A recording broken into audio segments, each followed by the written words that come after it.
सबसे पहले बात करेंगे वजीर आजम इमरान खान की जेर सदारत तहरीक इंसाफ का आला सतह का इजलास जारी है। गवर्नर पंजाब चौधरी मोहम्मद सरवर, गवर्नर सिंध इमरान इस्माइल, वज़राए आला पंजाब और KP शरीक हैं। वफाकी वजीर शीरी मजारी, सैफुल्ला नियाजी, परवेज खटक, हम्माद अजहर और दीगर रहनुमा भी इस इजलास में मौजूद हैं। इजलास में KP के बल्दियाती इंतखाबात में शिकस्त के मुख्तलिफ पहलुओं और इंतखाबात के दूसरे मरहले पर बातचीत की जाएगी। इजलास में पंजाब में बल्दियाती इंतखाबात से मुतालिक भी मुशावरत की जाएगी। वजीर आजम सीनियर रहनुमाओं को अहम हिदायत देंगे। आपको आगाह कर रहे हैं, पंजाब में बल्दियाती इंतखाबात से मुतालिक इस इजलास में हिकमत अमली बनाई जाएगी। वजीर आजम इमरान खान की जेर सदारत तहरीक इंसाफ का आला सतह का इजलास जारी है। इस इजलास में गवर्नर पंजाब चौधरी, गवर्नर सिंध इमरान इस्माइल, वज़राए आला पंजाब और KP शरीक हैं। वफाकी वजीर शीरी मजारी, सैफुल्ला नियाजी, परवेज खटक, हम्माद अजहर और दीगर रहनुमा भी इस इजलास में मौजूद हैं। इजलास में KP के बल्दियाती इंतखाबात में शिकस्त के मुख्तलिफ पहलुओं और इंतखाबात के दूसरे मरहले पर बातचीत की जाएगी। इस इजलास में पंजाब में बल्दियाती इंतखाबात से मुतालिक भी मुशावरत की जाएगी। वजीर आजम सीनियर रहनुमाओं को KP और पंजाब बल्दियाती इंतखाबात के हवाले से अहम हिदायत देंगे। ये एक अहम इजलास है। KP इंतखाबात में शिकस्त क्यों हुई और पंजाब की बल्दियाती इंतखाबात में हुकूमत की हिकमत अमली क्या होगी, हुकूमत ने सर जोड़ लिया है। वजीर आजम इमरान खान की जेर सदारत एक अहम इजलास जारी है। इसमें गवर्नर पंजाब चौधरी मोहम्मद सरवर, गवर्नर सिंध इमरान इस्माइल, वज़राए आला पंजाब और KP शरीक हैं। वफाकी वजीर शीरी मजारी, सैफुल्ला नियाजी, परवेज खटक, हम्माद अजहर और दीगर रहनुमा भी इस इजलास में मौजूद हैं। मज़ीद तफसीलात जानेंगे शहबाज अहमद से। शहबाज बताइएगा।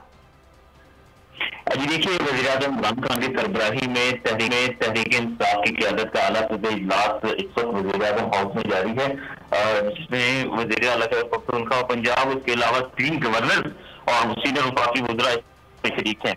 इजलास का जो एजेंडा है वो 2 नकाती है। एक तो जो खैबर पख्तूनख्वा के पहले मरहले में बल्दियाती इंतखाबात तहरीक इंसाफ को शिकस्त हुई थी, उसी वजूहात पर वज़ीर आज़म इमरान लेंगे। और दूसरा जो मरहला है उस वाले तहरीक इंसाफ की क्या तैयारियां हैं और टिकट किसको देनी है, तो वो हिकमत अमली तैयार होगी। और पंजाब के हवाले से वज़ीर आला पंजाब उस्मान बुज़दार जो है वज़ीर आज़म इमरान खान को ब्रीफिंग देंगे।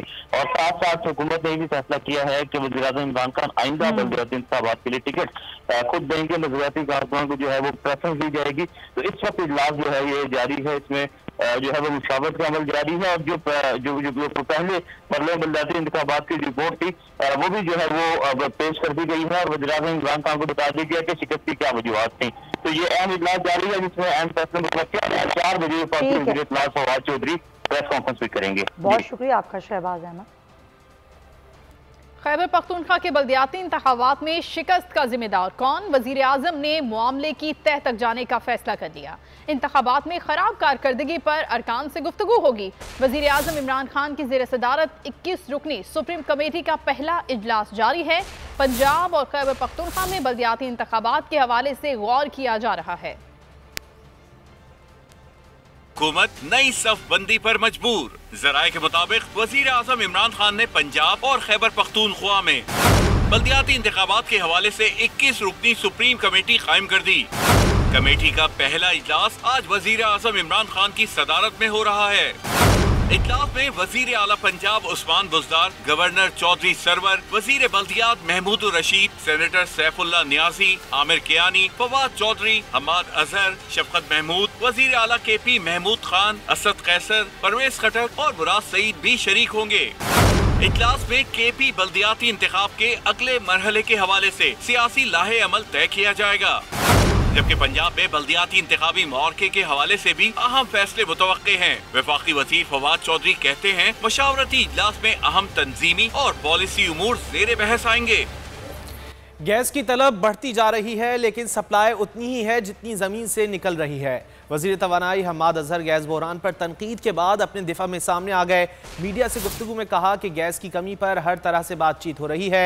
समझना होगा सर्दियों में गैस की कमी क्यों आती है। अब गैस की सप्लाई तो उतनी है सिस्टम में जितनी ज़मीन के नीचे से निकल रही है, और उसको मैनेज किया जाता है सर्दियों में कि जो लोअर प्रायोरिटी एरियाज़ हैं काबीना के मुताबिक, उनसे गैस काट के घरेलू सार्फिन को दी जाती है, क्योंकि घरेलू सार्फिन की जो डिमांड है वो सर्दियों में 3 से 5 गुना बढ़ जाती है। लेकिन इस साल क्योंकि सिंध हाई कोर्ट का स्टे मौजूद है, उसकी वजह से, और एक स्टे नहीं है, 2-3 स्टेज मौजूद हैं, जिसकी वजह से उन सेक्टर्स को जिनसे गैस काट के घरेलू सार्फिन की बढ़ी हुई डिमांड जो है उसको पूरा करना था, वो हम इस साल नहीं कर पा रहे फिलहाल। और इसको समझना पड़ेगा कि हर सर्दियों में पिछले काफी सालों से गैस की कमी आती क्यों है सिस्टम में। उसकी वजह यह है कि पाकिस्तान की जो कुदरती गैस की फील्ड्स हैं उसके अंदर सालाना 9% की कमी। और गैस बहरान ने पीटीआई के अंदर दरारें गहरी कर दी हैं। कराची से मुंतखब पीटीआई के एमएनए शकूर शाद और जमील अहमद खान ने हमाद अजहर की बरतरफी का मुतालबा कर दिया। सोई सदरन के दफ्तर के बाहर एहतजाज की धमकी भी दे दी। अपने ही गिराते हैं नशेमन पर बिजलियां, पीटीआई के अपने अरकान भी वुज़रा से नाला।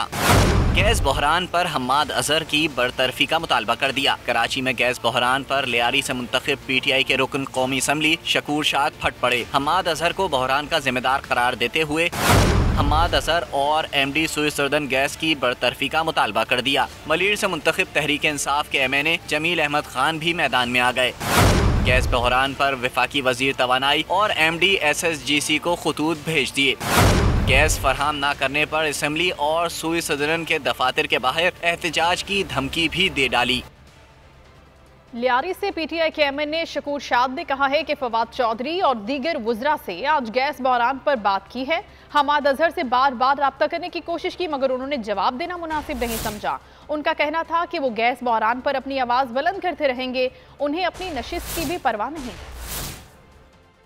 जहाँ गैस अवेलेबल ना हो, इस सर्दी में फजर की नमाज के लिए उठे तो पानी नहीं मिले, और चूल्हा जलाने की कोशिश करें, बच्चों का नाश्ता बनाने की कोशिश करें, बच्चे बगैर नाश्ते के स्कूल जाए। तो हमने हमारे अगर मिनिस्टर है उसे बार बार रब्ता करने की कोशिश की, व्हाट्सएप मैसेजेस किए, लेकिन चूंकि वो अपने आप को एक साबिक गवर्नर का बेटा समझता है और वजीर होना सरकार की पर लगने के बराबर समझता है, तो उन्होंने जवाब देना भी गवारा नहीं किया। अगर मेरी एमएनएशिप को भी चाहिए तो मैं उसके लिए भी तैयार हूँ, ले लें एमएनएशिप।